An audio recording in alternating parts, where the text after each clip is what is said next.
Merong isang magaling na abogado sa YouTube, mga bossing. Ayan, na ang kanyang title ng live stream, banat by Coach Oli, Boss Dada, kakasuhan ng DOJ dahil kay Bantag. So sabi ko, ay siguro makakakuha ako dito. Makakakuha ako siguro dito ng mga inputs. Abogado to, magaling eh. Magaling na abogado to. Napanood ko yung debate nito, sobrang galing nito. Sabi ko, baka marami akong makukuhang pointers. Baka meron lang kaming hindi makita kasi hindi makita dun sa sinabi ni SOJ Remulla na baka maipaliwanag niya sa amin in layman's term at maintindihan namin, meron nga talagang grounds. Meron nga talagang, kumbaga reason para makasuhan kami. Oh. Talagang sabi ko, kasi ang ganda ng title niya. Ang title niya kami, banat by Coach Oli, Boss Dada. So sabi ko siguro naman may makukuha akong impormasyon. So eto, i-play natin. Tingnan nyo. Huwag kayo maiinis ha.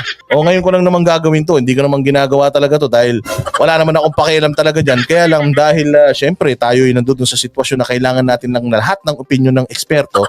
And I assume this person is expert because again, ilang take to? 2,000 years later. Alright, yan. Magandang araw mga kabatas natin at welcome sa isang namang live stream. Mga kabatas natin, itong si Raffy Tulfo nga, di ba, pinagbantaan ho yung buhay ko. Or he wished... Kakinan yan. Walang iya. Ang title mo kami. Tapos, pinagbantaan ni Raffy Tulfo yung buhay mo?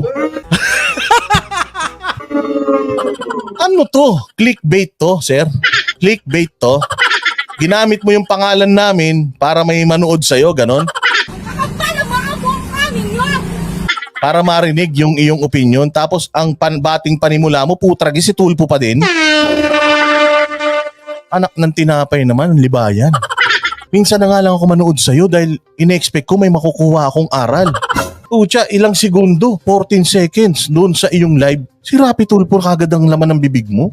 Gusto mo sapakin kita? Tuloy natin, gusto daw siyang ipapatay ni Raffy Tulfo. Sigurado ka dyan ha? Mamaya, tanungin natin si Tulfo kung talagang totoo yan.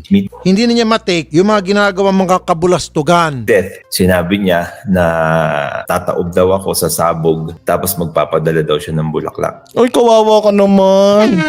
Ikaw ang mabuti? Ha? Sa lagay na yan, ikaw ang mabuti!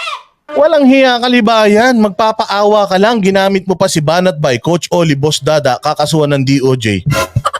Pucha, kami dapat pag-usapan mo eh. Kami bida, kami. Ikaw pa rin.